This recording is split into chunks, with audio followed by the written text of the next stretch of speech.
time to meet the men from the ministry.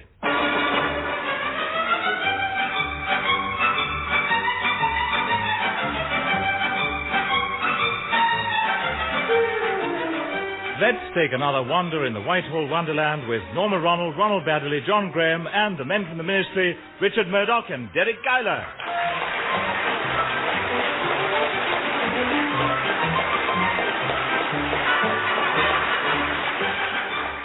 It's well known that ministry men work like lightning. That's to say, in brief flashes that cause a lot of damage. But this week, it's the General Assistance Department that's suffering as they help the Coal Board face a winter fuel crisis. Anything in the post, too? Oh, the usual complaints about the coal shortage. This lady says, we have nothing to throw on our fire. If you cannot help, I shall try our MP. That's good thinking. Yeah. Huh? Yes. We are very upset as last year Granny had all her teeth out and we got a new grate put in. Just let me see that a minute, will you? Yes, we need constant warmth for our 14 children. My husband doesn't know what to do. I don't believe it. How do we reply? Oh, I'll just say, we note your complaints about your large family. We suggest you post them to your Social Security office. Right. That's it. Well, Mildred, you can type that right away. Righty-ho, sir. Oh, and Mildred, try not to make any more mistakes, please. I mean, that misprint in yesterday's press release caused no end of trouble. A misprint in the press release? Well, didn't you see it? It should have read, the minister visited many of the city's oldest parts. Mildred had him visiting the city's oldest tarts. Oh. We can't all be perfect all the blooming time, and it's not easy tarting with me gloves on. Well, can't you take them off? You must be joking, Mr. Lennox Brown. The outer office is flipping freezing. It's a scandal having the heating off in February. Well, I'm inclined to agree, Mildred. But it is off, and it's no use getting heated about it. Now, why don't you wear a thick woolly scarf like Mr. Lamb? I'm not too pleased with this scarf, actually. I'm going to take it back to the shop. Well, what's wrong with your scarf, too? It's too tight. Sorry. I mean, everyone in the ministry's cold. Have you seen the old porter? He says it's freezing the buttons off his tunic. Yeah. Poor old Matthews. He walks so awkwardly. I suppose it's his rheumatism. No, it's not rheumatism, Mr. Lamb. He's lagged his legs with newspaper. I was talking in the lift to Miss Lusty of Pensions. She says there's one surefire way to keep warm, whatever the weather. She and old Rudge have done it all week. Saucy devils! Well, it's up to them, isn't it? I mean, if they don't mind going round with hot water bottles inside their vest. Well, I'm perishing. I wish there was some way to get warm in here. Well, now, Mildred, Mr. Lamb and I have a little surprise for you. Oh? Yes. Did you know there was a fireplace in this office? Well, I heard there was, but it's been boarded up for years. That's right, yes. And last night, when everyone had gone, we unblocked it. Yes. Then we pushed that filing cabinet in front to hide it. Now, help me move the cabinet away, Yes, will all right, you? And then we can light the fire. Oh, Come on. But here, we're going to burn. We haven't got no fuel, have we? Well, of course we've got fuel. We can burn all our old files. And quite a few of our new ones. Now, here, I've got a pile of them ready. Yes. So there we Now, are. and the canteen rock cakes should make a good blaze. They're just like wood.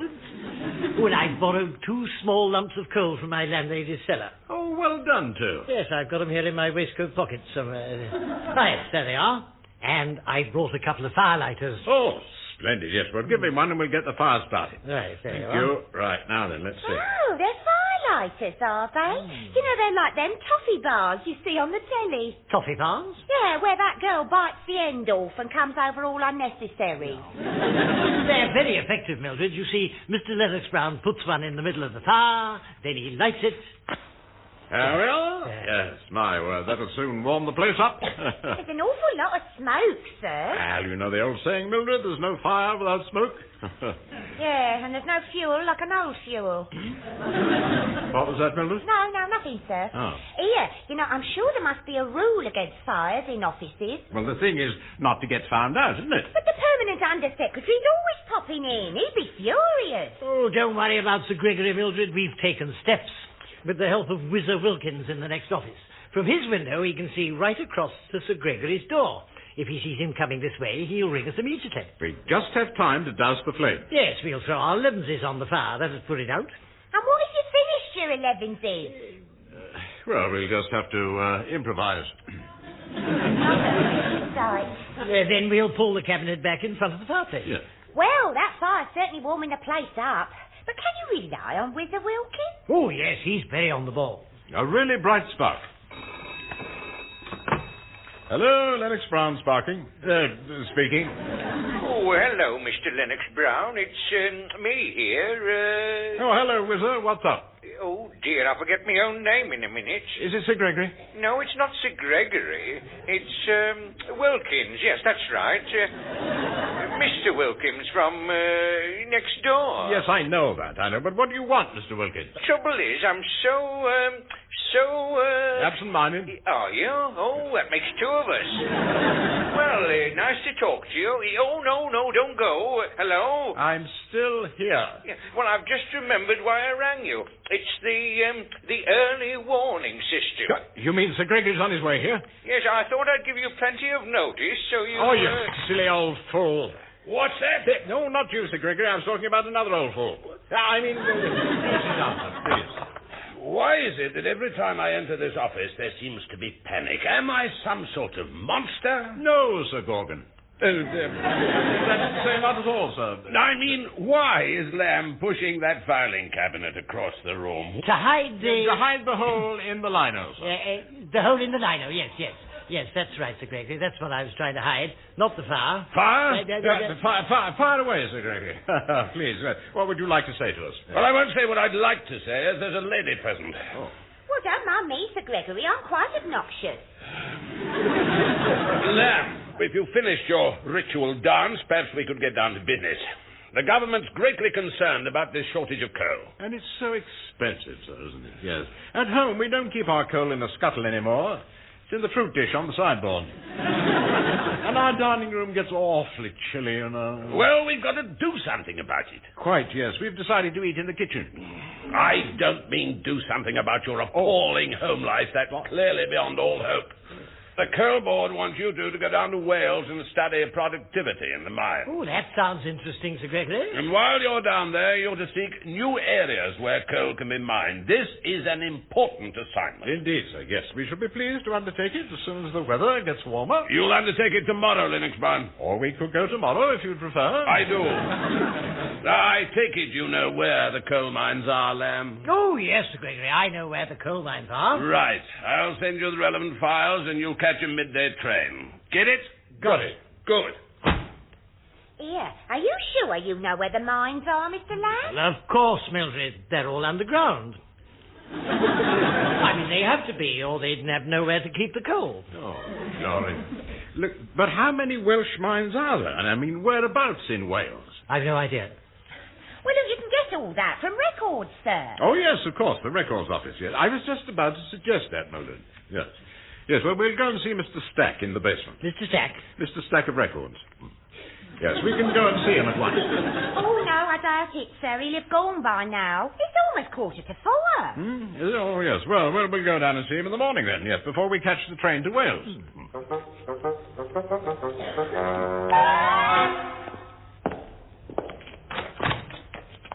What a gloomy place this records office is. Just rows and rows of big metal drawers. No sign of Mr. Stack anywhere. Maybe he's not in yet. It's only 11 o'clock. Or perhaps he's collecting his overtime payments. I thought I heard someone snoring. Seemed to come from this filing cabinet. Sounds like someone's inside. No, I think it sounds like snoring. Oh, just open that drawer, will you? The one marked X. Yes, right, this one. I say, Mr. Stack's in here. He's fast asleep. Oh, yes, I remember now. Yes, when things are quiet, he files himself away in a drawer and has a snooze. Yeah. Wake him up, too, Right, will you? What? Oh, yes. Yes, speaking. Mervyn Stack here. Oh, hello. Time to get up, is it? We need some information, Mr. Stack. Sorry to disturb you. Oh, no, that's all right. I meant to get up yesterday. You've been in there since yesterday? Yes, couldn't get myself out, you see. I'd forgotten which drawer I'd filed myself in. Well, here you are, Mr. Stack. I'll help you out. Oh, thank you. We're off to visit the Welsh coal mines. We need to know their precise location. Oh, so you shall, Mr. Lennox Brown. So you shall. Thanks. I've got all the details somewhere. Now, let's see. Coal mines, H-I-J-K. Here we are. I've a list of the main collieries here and a map. And have you their recent productivity figures? Oh, should have, yes, should have. Aberavon, yes. Abertillery, yes. Abergavenny, yes. Aberration. No, there are no figures for aberration. Odd. In fact, it seems we haven't heard from them since 1967. Oh, inefficiency there, too. Oh, yes, we'd better visit Aberration first. Right, we'll send them a telegram on the way out to say we're on our way. Yes, well, thanks for your help, Mr. Stack. Oh, you're welcome, Mr. Lennox Brown. Any time you think you've got a problem, come down and look in my drawers. You know, I've not been down in this basement for ages. Funny, really. Almost lived here during the war. Fire watching, you know. Fire watching? I thought people did that on the roof. Yes, most of them were up there watching for the fire bombs. Bit dangerous, you know. I stayed down here watching the coal fire. Yeah, very wise. Yes, we had a jolly good fire down here most nights. Yes, it was a big heap of coal to keep it going, you know. I say, I wonder what happened to that coal. Where was it? Well, it was in this little room just here. Look, there is some coal here. By George, and plenty of it, isn't there? Here's about 5 good buckets full, I'd say. We can use this to warm the office. We'd better tell Mildred. Yes, well, now, she's over at admin this morning. We'll have to leave her a note. Have you got a paper? Yes, I got it in my pocket here. And a pencil. Right. Now then, big new supply of coal beneath ministry. This can be brought up when needed. Right, well, I'll go and see about a taxi to the station. Now, you nip up and leave this on Mildred's desk. Yes. And don't forget that wire to Aberration. Let them know we're coming.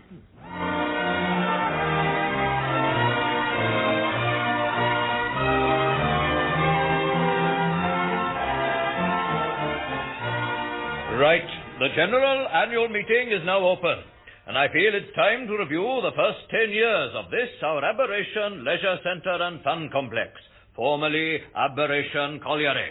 Here. Don't interrupt, Ivor.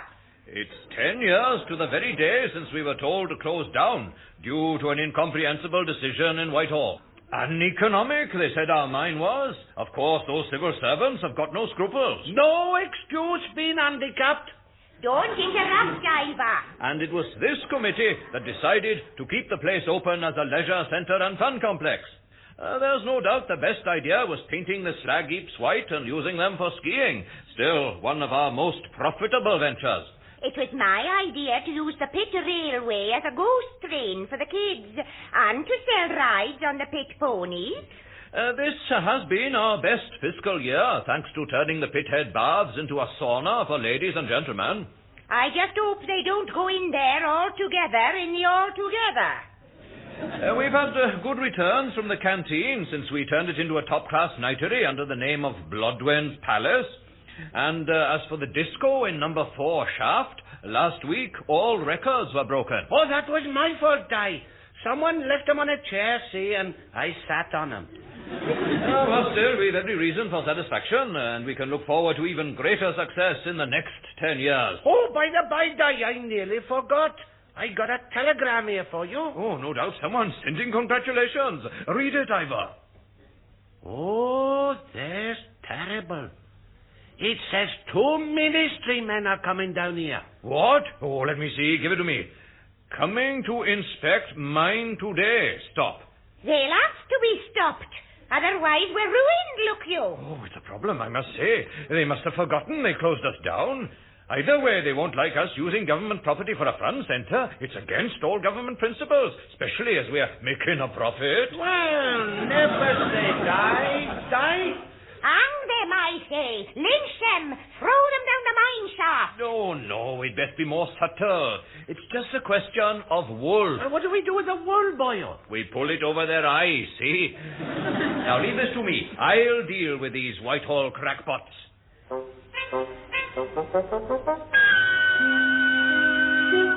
Well, it's good of you to meet us at the station, Mr. Larkin, and what a comfortable car you have. Oh, my pleasure, look you. And the name's Di, by the way. Di Laughin. I'm a colliery manager, see?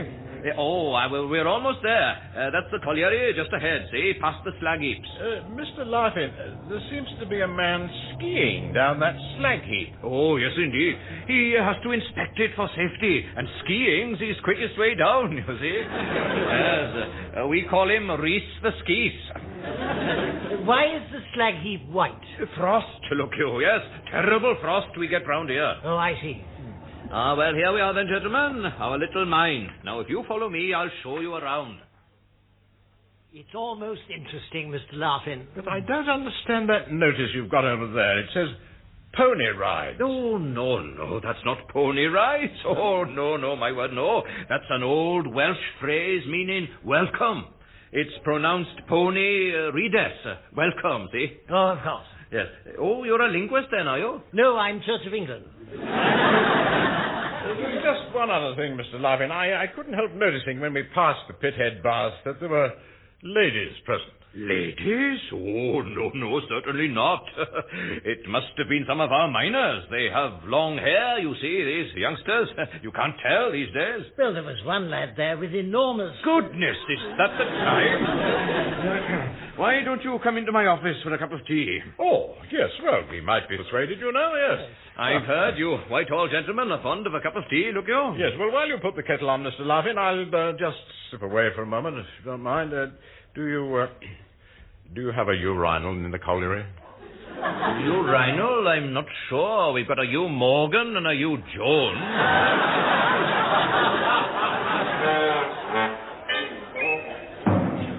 Well, gentlemen, we've been all round our little colliery. Now, if you finish your tea, I'm sure you'll be wanting to get back to London.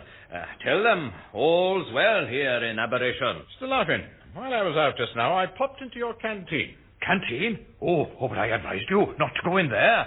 Redecorating, see? I went in, nevertheless, and what did I find? A South American band and 2 go-go dancers. Also posters advertising next Saturday's star attraction. Mrs. Mills and a leak in a basket. Nice to know the miners enjoy themselves. True, there aren't any miners. Oh? No coal is being mined. Government facilities are being misused for private gain. Oh, dear. Mr. Larkin, I demand an explanation. Very well, then. Yes. You'd best know the truth.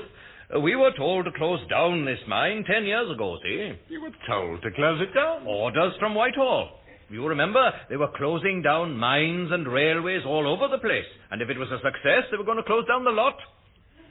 Right, well, go on. Only they must have forgotten they closed us down because they never sent us any redundancy pay, nor any further instructions. Hear me. Just forgot about us, they did. Well, we had to do something, see, so we turned the place into a leisure centre. Now, there's no unemployment in the valley at all. No unemployment? That's quite against government policy. Why didn't you write to Whitehall and ask for redundancy pay? Oh, well, we didn't want to get the ministry into trouble, look you. Even if they are a bunch of pinstripe pansies. We didn't want to show up their mistakes, see? And you won't either, will you? We most certainly shall. Loyalty is one thing, but covering up incompetence is quite another. Who could have made such a ghastly bloomer? Well, I've got the original letter in my desk here. Here's the chap who blundered. Probably retired by now, or ought to be. Oh, he will be, Mr. Larkin, when we make our report. Oh, my word, yes. The truth must prevail. There. The letter is signed D. Lennox Brown. Yes, well, on the other hand, we mustn't be too hasty.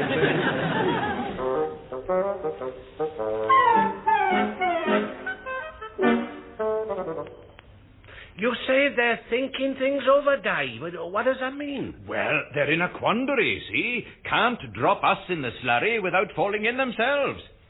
They promise they won't do anything hasty. But can we trust them, boyo? Well, they seem to be gentlemen. Well, one of them does. Always takes off his bowler hat before he scratches his head. String him up, I say. Strangle him with the Union Jack braces. Oh, Miss Fanwy, you've spent too much time with the rugby fans. Still, we can't let them go straight back to London, no. If only we could find some means to keep them out of the way for a bit. Mr. Larkin, you only showed us the surface areas. We feel we should see down the mine itself. Oh. You want to go down the mine, do you? We'd like to spend some time down there, if it can be arranged. Oh, yes. That can be arranged, all right, yes. Oh, yes. I'd be glad to take you down there. Thank you.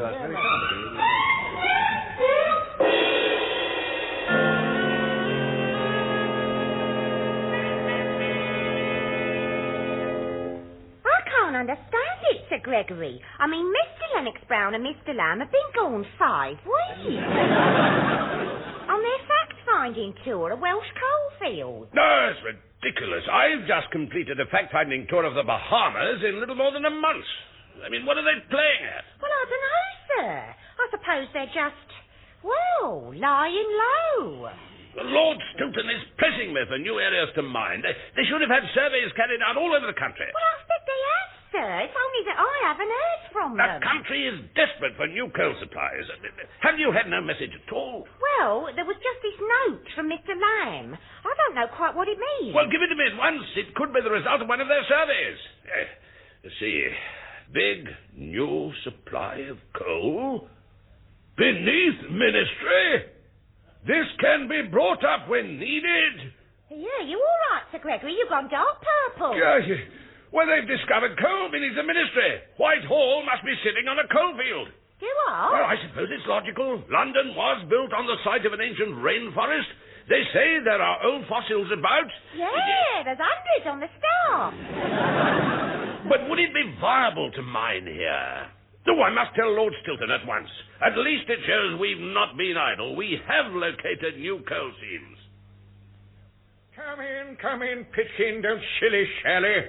Have your staff found new sources of coal, huh? I've been awaiting your report for weeks. That's why I'm here, Lord Stilton. We have carried out exhaustive surveys, and we've discovered one new area rich in coal deposits. But, there are problems. Well, come to the point, man. Come to the point. Don't shilly-shally. Can't abide people who shilly-shally. The point is, this rich new coal field is here in Whitehall, right under our feet. By Jove, Pitkin. I've always said there was coal in the most unlikely places. Is it possible to excavate here in Westminster? The disturbance, the destruction of historic buildings... Nonsense. Can't let sentiment stop our coal. Call in the drills at once. Bring in the bulldozers. Action, man, action. If you're sure, sir... Of course I'm sure. Oh, by thunder. Coal in London, eh? Oh, it's Hannah from Devon. Your pardon? It's manna from heaven, man. Are you deaf? Now get moving. Don't stand there like a squashed lemon. I'll put the wheels in motion at once, sir. They'll be excavating within 2 weeks. Nonsense. They should be started in a fortnight. So get on with it. Don't shilly-shally.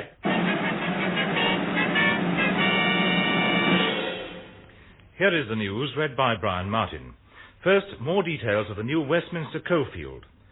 The Prime Minister told a crowded House of Commons today that drilling and tunnelling were already in progress, and he hoped there'd been no delay in sinking the main shaft. He was prepared to step in personally. The House of Commons washrooms have been converted to pithead baths, and plans were in hand to use the House of Lords for stabling pit ponies. Asked about the smell, he said the ponies would soon get used to it. The Prime Minister dismissed suggestions of a labour shortage. The necessary men would appear, he said. As he spoke, the floor near the Speaker's chair was broken open from below, and 6 miners dug their way out of the hole. They carried picks and shovels and had blackened faces. Mr. Enoch Powell leapt onto a bench, shouting, "Repatriate them."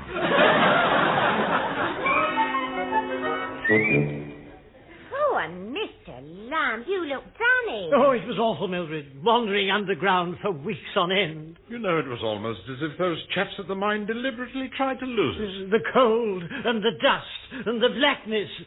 I'm almost glad to be back in the office. Whatever did you eat? Well, luckily they'd left some mutton pies down there. You'd have thought they knew we'd been lost. When the pies ran out, we had cold sandwiches. Then at last we saw daylight at the end of a tunnel, and oh, the relief to get out and see green fields again. I couldn't even see them at first. Oh, you mean all those weeks in the dark had damaged your vision? No, he tripped and jammed his bowler hat over his eyes. But what's going on here, Mildred? I saw a placard about mining in Whitehall. And the hall porter's wearing a helmet with a lamp. Well, they're acting on your note, aren't they? About the coalfield under the ministry. Note? Coalfield? What do you mean? This note, sir. New supply of coal beneath ministry. I passed it to Sir Gregory and he flipped. Mildred, that doesn't mean there's a coal field here. It's just a heap in the cellar. And they've brought in mining equipment. Oh, you've done it again, too, haven't you? Yes, well, you'll have to tell them you've made a bloomer. But Sir Gregory will kill me. Yes, well, you just have to put up with it. Now then, you two.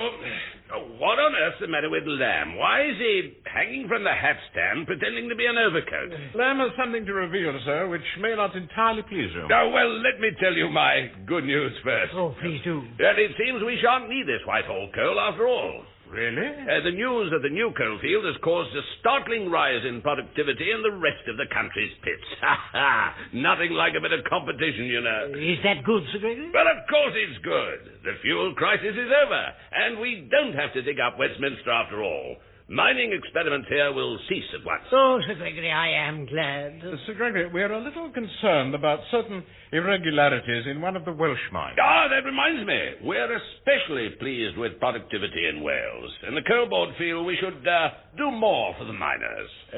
More for the miners? Well, the chairman suggested providing something like, a leisure centre where they could relax.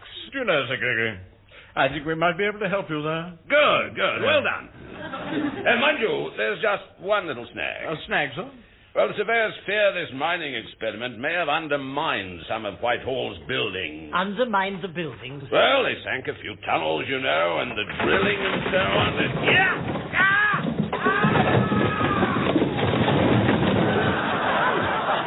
Oh, he's fallen down that hole in the floor. Sir Gregory, come back. Don't go down the mine, Sir Gregory. There's plenty of slack in your trousers.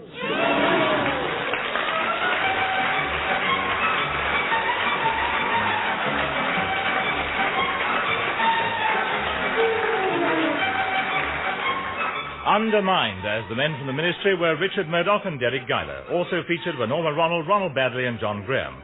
The programme was written by Edward Taylor and John Graham and produced by Edward Taylor.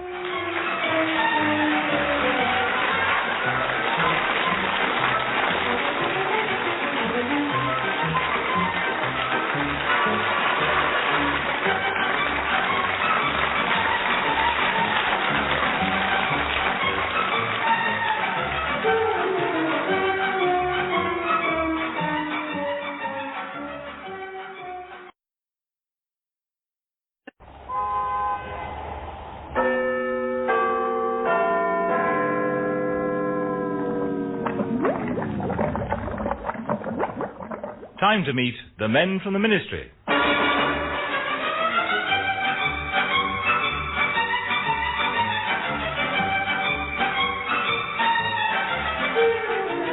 We're getting our kicks at the seat of government with Norma Ronald, Ronald Baddiley, John Graham, and the men from the ministry, Richard Murdoch and Deryck Guyler.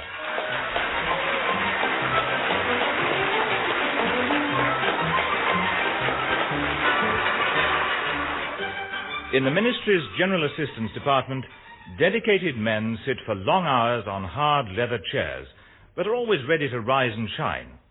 One compensation for Lennox Brown and Lamb is the variety of jobs they tackle. The government seem awfully keen on this Anglo-Chinese Friendship Month. Well, China's a very important power, too, and becoming more so, you know. Did you know that in China, a baby is born every 5 seconds? Good Lord. Do they know the man responsible? It's very important the Chinese should be warm and friendly to Britain. After all, no one else is. And they feel this exchange of goods will help? Absolutely. If the British public start eating with chopsticks, it'll open up new horizons. Well, chopsticks are terribly awkward for eating baked beans. In fact, it's hard to pick up anything at all. Exactly. The government see it as a marvellous way to cut food bills. Ooh, I hadn't thought of that. And in return, we encourage the Chinese to savour the British way of life, introduce them to our cultural heritage. See? Is that why we sent them the footballs? Yes, that's right. Yes, and not just the footballs. The changing of the guard tea towels. And the haggises. figure 11s is. Put the tray on the desk, would you? Have you typed those notes for the Chinese brochure? I've done a couple of pages, sir. Here you are. You can check them if you like. You're in a bad mood today, Mildred. I can tell by the way you've arranged the 2 chocolate fingers on this plate. I can't worry about biscuits. I've got all that typing to do. Yes, you've made some mistakes here, Mildred. Mistake? I'm afraid so, yes. This should read, the Chinese provide bicycles for Peking tours. Not the Chinese provide bicycles for peeping toms. Well, it's close enough, isn't it? No, it is not close enough. I'm only human. I'm not a blooming machine. It's not like pressing a button on a commuter. Something's upsetting you, Mildred. Why don't you tell us what it is? Make a clean chest of it. Well, yeah, I'm a bit upset. 'Cause of what my boyfriend's done. Oh, how awful. You should have slapped his face like they do on the television. I've got nothing to slap his face for, Mr. Lamb. He's gone off me. Oh, dear, well, I'm sorry to hear that. How has he changed? I'll tell you how he's changed. Most nights we're sat on the sofa in the front room, right? With the telly up loud because the springs are noisy.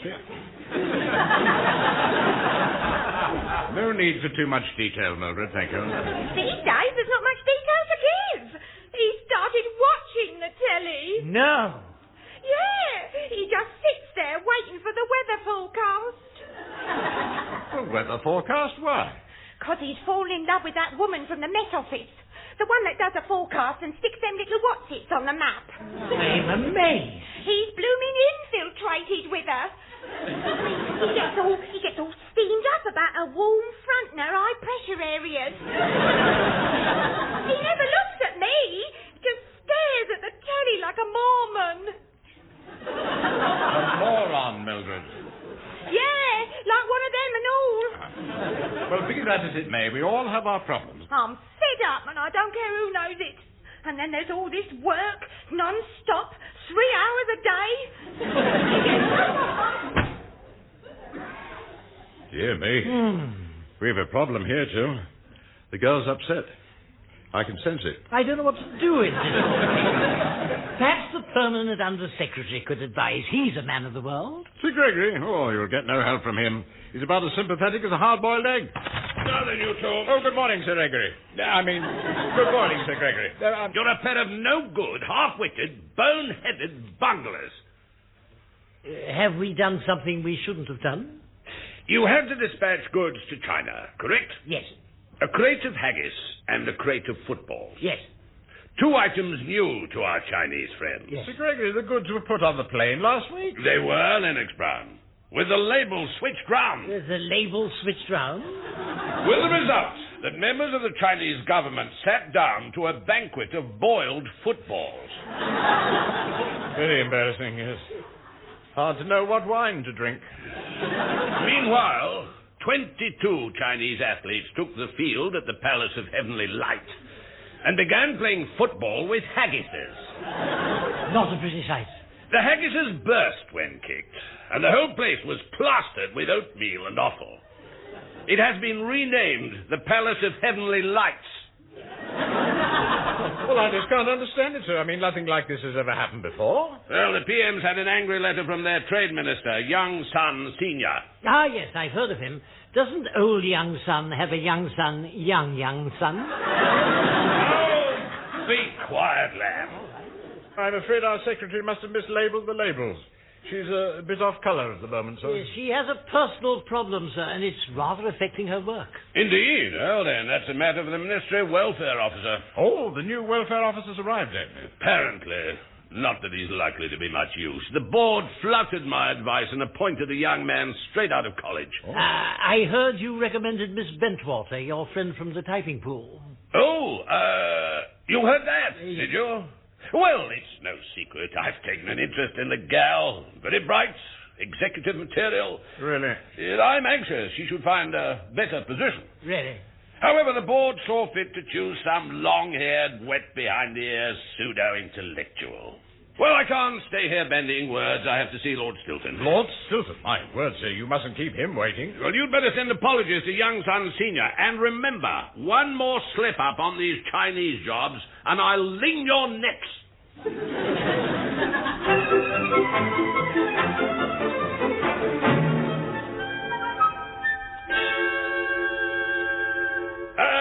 You wanted to see me, Lord Stilton? Well, come in, man, come in. Don't just stand there like a banana waiting to be peeled. Oh, thank you, sir. Thank you. Now, 2 points, Pitkin. 1, the new Ministry Welfare Officer starts work today. A new lad, straight from college. So I understand, sir. I must say, I was telling my staff... He's my nephew, you know. Very bright. We were lucky to get him. Indeed, sir. Yes, I was telling my staff, sir, we need young men with college educations. Did you hear? Some flighty young trollop from the typing pool applied for the job. Damn cheek. Well, you could say she's game, sir, yes. For anyone, so I hear. And second point, Pitkin. This Anglo-Chinese Friendship Month. Your people coping all right? Yes, sir. They're doing... remarkable things. It seems the London Zoo are now involved. The London Zoo, sir? The London Zoo, man. Animals and all that nonsense. Some crack-brained scheme. I don't know the details, but the point is, they've been told Anglo-Chinese arrangements are centered on your department. Any problems, they'll liaise with your people. Very good, sir. Chap in charge is the zoo supervisor, Mr. Claude Baddiley. So, your people may be hearing from him. Claude Baddiley from the zoo, do you see, Pitkin? Excuse me, I'm Fiona. Are you Mr. Baddiley? Oh, that's right, my dear. I'm Claude Baddiley, the zoo supervisor. And you're the new assistant keeper? Yes, that's right, yes. Well, sit down and take the weight off your wellies. Now, you've been feeding the panda. How is she today? Well, she seems awfully miserable. And she's just hanging around like a spare cake at a wedding. Yeah, poor old No-No. She's pining for a mate. That's her trouble. Oh, gosh, I know the feeling. There's been no male pandas about, see? But, she'll be all right soon. The Chinese are loaning us their male panda from Peking Zoo. Oh, golly, how super. He's flying to London on Thursday. I didn't know pandas could fly. I like you, girl. You got your head screwed on. Fact is, he's arriving by plane. Coco, his name is, and he'll soon sort out our little panda's problem. Oh, gosh, you mean she'll have Coco at bedtime? The point is, the government's got wind of all this, see? And they want the panda's visit to be part of Anglo-Chinese Friendship Month. I say, that's jolly shrewd. So, we have to liaise with Whitehall. You'll be meeting Coco off the plane. Ring the ministry from the airport, check if they've any special instructions. Bang on, Mr. Baddiley. Matter of fact, I think I'll drop in at the ministry myself tomorrow morning. Make sure we got the protocol right.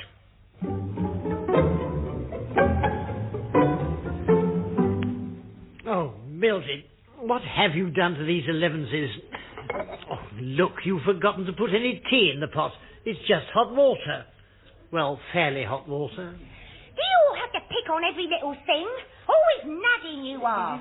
Don't worry, Mildred. I like a nice cup of hot water in the morning. Except you didn't actually put a cup on the tray. It's a blooming liberty. You can take your 11s and you can...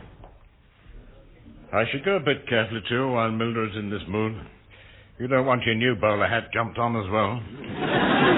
I suppose she's gone to lock herself in the girls' washroom again? Well, I took Sir Gregory's advice and passed this problem to the welfare officer. You've seen him, have you? What's he like? No, I haven't seen him. I sent him a memo. I said Mildred was restless and irritable, and what could the welfare officer suggest? Not much, according to Sir Gregory. Sir Gregory seems to change his mind. He's now written to all departments saying the chap's a real expert. His ideas may be unconventional, but we must all cooperate. Well, let's hope he can give us some advice on Mildred. Yes, well, I suggested in my memo he might drop in and see us this morning. Oh, morning, gentlemen. Is this the General Assistance Department? This must be him. You've come to talk about cheering up this difficult female. Well, yes, I suppose you could say so. Well, we are indeed the General Assistance Department, but we're always glad of a little assistance ourselves. Yes, we haven't been given your name. Baddiley's my name, and I thought you'd like some details of what I'm proposing to do. It's a problem, isn't it? One never knows quite how to deal with a fractious female. Well, I find they usually respond to a prod in the rump with a sharp stick. Beg your pardon, Mr. Baddiley. Then again, you can often win 'em over with a handful of bamboo shoots. Did you say bamboo shoots? Or a bucket of warm milk. And plenty of clean straw to lie on, of course. Sir Gregory said his ideas might be unconventional. But in this case, there's a straightforward answer. She needs a male partner, you see. We'd rather reach the same conclusion, Mr. Baddiley. Well, it's lack of male company that makes them restless and irritable. That's why I fixed her up with this stud. Pardon? Fine, healthy male. That'll solve her problems. Are we to understand that you've already arranged a male companion? Well, that's why I'm here, isn't it? To check you approve the arrangements. Well, you're the expert, Mr. Baddiley. We've been told to cooperate. The courtship behavior is fascinating, you know. The young male will crawl towards her and lick her ears. Perhaps we shouldn't go into all that. No. Best wait for the time, eh? Then you can watch it happen. I should most certainly not be watching. Of course, if they go too far too quick, you can always douse them with a bucket of cold water. Anyway, as soon as the mail arrives tomorrow, my assistant will phone you for instructions.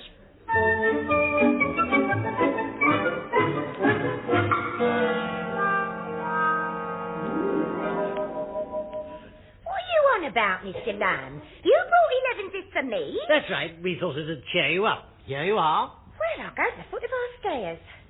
What's this? Bamboo shoots. We brought them specially at the hardware shop. Well, you don't think I'm going to eat that much? Well, at least drink this warm milk. From a bucket? Have you finally gone off your trolley? Now drink it up, Mildred, then you can have a nice lie down. We've put clean straw in your office. I get it. You're taking the mickey, aren't you? Not content with nagging and bullying, you're having a bit of a mock. Well, I'm not putting up with it, so there. You can take your straw and your bucket of milk and you can... Oh, dear. Do you think we've done the wrong thing? And the bamboo shoots and all. I don't know, these newfangled ideas don't work, do they? Yeah, well, at least we tried to cooperate with the welfare officer. Still, for all his modern nonsense, he's got to the root of Mildred's problem, you know. You mean the new young man? Or male partner, as she chooses to call him. Let's hope the young man and Mildred take to each other. Oh, we must do all we can to help, too. When he gets here this afternoon, we can have a little celebration, couldn't we? That's an idea, you know, a bottle of sherry and a cake, that sort of thing. Have a peek at the fellow. Yes. Hello, Lennox Brown speaking. Oh, Mr. Baddiley's assistant here. He called to see you yesterday. Ah, yes. We chatted about this female problem. He was fixing up a male partner. That's right. I have him here. He's just arrived. And he's absolutely sweet. You will adore him. Well, I'm sure I'll be pleased to meet him. Oh, you'll love his big brown eyes. And he keeps wrinkling his nose at me. He sounds a lively fellow. Well, you'll bring him to our office, will you? To your office? Did you say to your office? Well, naturally. I mean, we'd like to vet him. Well, won't that defeat the whole object? What? Oh, well, I was told to do as you people said. I'll get him across your office then, in an hour or so. Odd girl. Seemed rather confused. Still, the young man's on his way here. Now, let's go and buy the sherry and the cake. Yes, and maybe the petty cash would run to a few cigars. I do. Yes, I just hope Mildred appreciates all our efforts. I phoned the ministry, Mr. R2, and they found us to go to their office. Very kind.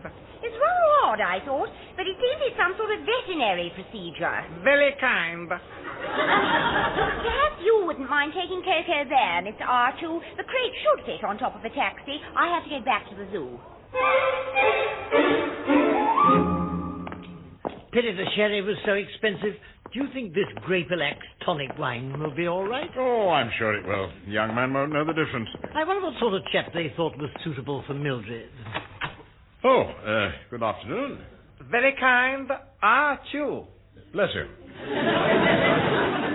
Can we help you? Very kind. You head of British government? Well, not quite. Very kind. Have delivered cocoa as required. Will now withdraw and feed lions in Trafalgar Square. Also await further instructions. Very kind. You know, I'm not sure he's quite the right type for Mildred. He seems a bit inscrutable. Oh, don't be daft, too. That wasn't a young man. He just said he came to deliver some cocoa. Oh. Mildred must have ordered it from the grocer's. Oh, I see. That seems an awfully large crate for cocoa. Yes, it does, doesn't it? Still, I suppose it's cheaper to buy in bulk, you see.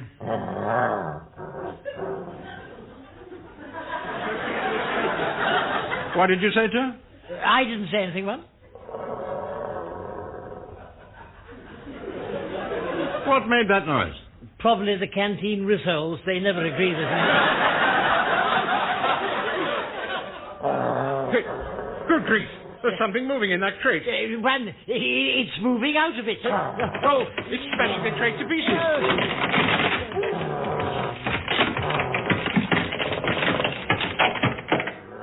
I say, it's a giant panda. Well, I can see that, but why is it here? Did you order one? Well, of course not, you idiot. No! Oh, he bit me. Chewed a piece off my trousers. He's eating it. Yes, well, let's hope he doesn't like it. If he does, he'll come back for more. Oh, dear, now he's got hold of the bottle. Yes, well, I'm glad we didn't get sherry. He seems quite content with that tonic wine. Yes, he's rubbing it under his armpits. And look where he's stuck that cigar. He's lucky it wasn't lit. Run. There's a note pinned to the remains of the crate. Well, what does it say? Other side up. No. What else does it say? Chinese panda delivered as per instructions. Two. I think one of us may have slipped up. Sir Gregory will do us a mischief. He will. Once Sir Gregory spots that panda in the office, he'll guess there's been a mistake. He has a sixth sense about these things, you know. Now, if he comes in here, he mustn't see it. Yeah, well, how can we prevent it? Well, shove him in the map cupboard. Sir Gregory doesn't like it in the map cupboard. No, you silly fool. Put the panda in the map cupboard. Couldn't we dress him in that spare hat and overcoat? Sir Gregory might think he's a burly colleague. I say, yes. That's a jolly good idea, too. Dress him up and put him in the map cupboard. That way, you see, we're doubly covered, aren't we? Yes. Yes, right, but hurry now. Come on, I think I can hear Sir Gregory coming. Yeah, come along, Panda. Ooh, that bowler hat really suits you. He's chewed a bit more off my trousers. Come on, get him into the map cupboard, too. In you go. There he goes. Well, thank heavens for that. Oh, I say, but look at the mess in here. Look at it. Now then, Lennox Barnes. Oh, Sir Gregory, yes. You want to see us, sir? Funny smell in this office. Like some sort of wine. No, sir. No, that's my aftershave. Yes, I bought a bottle this morning, sir. I felt like one. You smell like one. And what's all this broken wood on the floor, eh, Lamb? They sent us new furniture, sir. Furniture? This tatty old plywood? Yes, we didn't like it either. That's why we broke it up. What's that? It sounds like something in the map cupboard. Oh, no, Sir Gregory. It's just a few mice, sir, that's all. Well, quite a lot of mice. Nonsense, man. There's something or someone in that cupboard. Now, let me see. Good grief. Who the devil's this? Yes. Have you met the new welfare officer yet, sir? No, I haven't. Well, this is he, sir. What? Yes. Yes, he's inspecting our map cupboard, you see. We complained it was too cold in there. That's why he's wearing his hat and coat.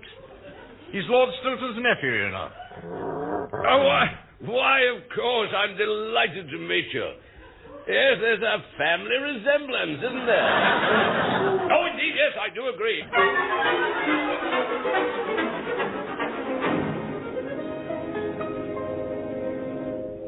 Well, would you, Adam and Eve it? What happened next? It shoved its claw down Sir Gregory's jacket and tore the buttons off his waistcoat.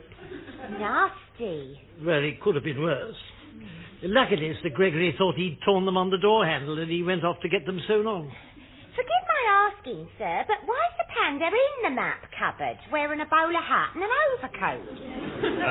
Yes, it isn't easy to explain, Mildred. We expected a young man, you see, to help you through your troubles with Bernard. Yes. Oh, don't worry about that anymore, sir. Bernard and me are together again. Oh, well, that's good news. He read in the paper about that weather woman. Seems she's married and eats biscuits in bed. So last night he come round to my place for a bit. That's your problem solved, Mildred. I wish we could sort out our... Yes, you saw how the panda behaved when you let him out for a moment. Yeah, like blooming King Kong. Exactly, except he's not a gorilla. He's a kind of bear, you know. Why not ask for help from the welfare officer? I mean, that's his job, isn't it? Getting rid of pandas from offices. Just that we don't leave here in case he gets out again. Oh, all right. Look, you stay. I'll go and see the welfare officer. I suppose he's in the old welfare office on the first floor. Hello? Yes? Welfare officer speaking. Oh, well, yes, I'll try and help. But there's something I must deal with first. Yes, it's been on my desk since yesterday. This chap Lennox Brown's worried about his secretary. Seems her boyfriend's acting strangely. Yes, I'll come up as soon as I've seen her. Bye. Come. Excuse me, are you the new welfare officer? That's right. I'm Mr. Lennox Brown's secretary. Ah, yes, of course. Do sit down. You have a problem with that fellow. Oh, you know about it. I had a message from Mr. Lennox Brown.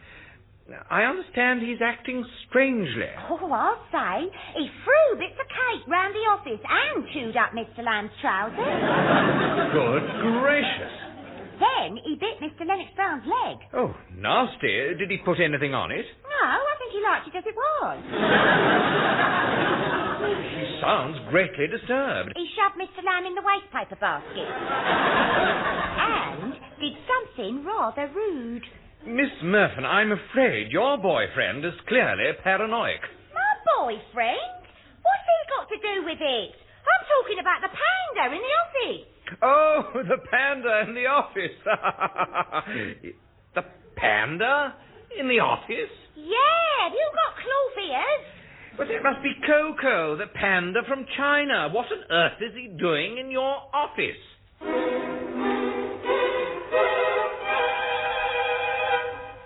That's what he said, sir. He's a Chinese panda called Coco, and he's due at the London Zoo. He's escaped. Escaped? Well, he misbehaved himself in the map cupboard, so Mr. Lamb took him to the washroom. Your word is right. He shut Mr. Lamb in a cubicle and got away out of the window. Blimey, you are in trouble. That panda's worth a fortune, and he's only here on loan.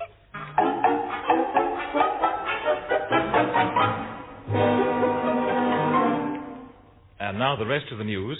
The search continues for Coco, the Chinese giant panda, which escaped en route to the London Zoo. Police who are combing the city have already detained 4 stout ladies in black and white fur coats. Meanwhile, a zoo spokesman has said that staff standing by for the panda's arrival were bitterly disappointed. He said they felt like mugs waiting for Coco. China has protested to the British government about the panda's disappearance. The Chinese ambassador described it as a disgrace and an outrage.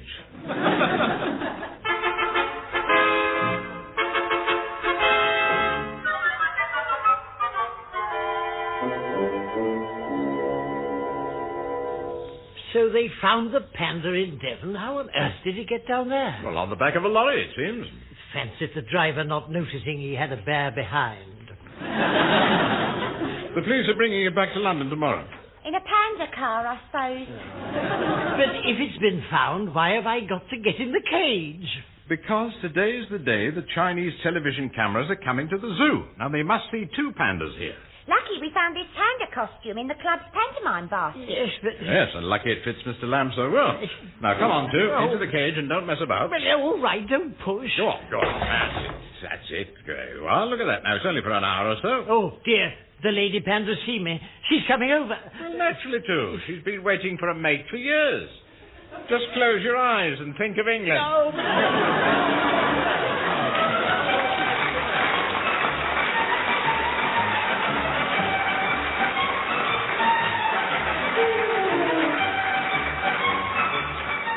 Standard 2 of The Men from the Ministry were Richard Murdoch and Deryck Guyler. Also featured were Norma Ronald, Ronald Baddiley and John Graham. The programme was written by Edward Taylor and John Graham and produced by Edward Taylor.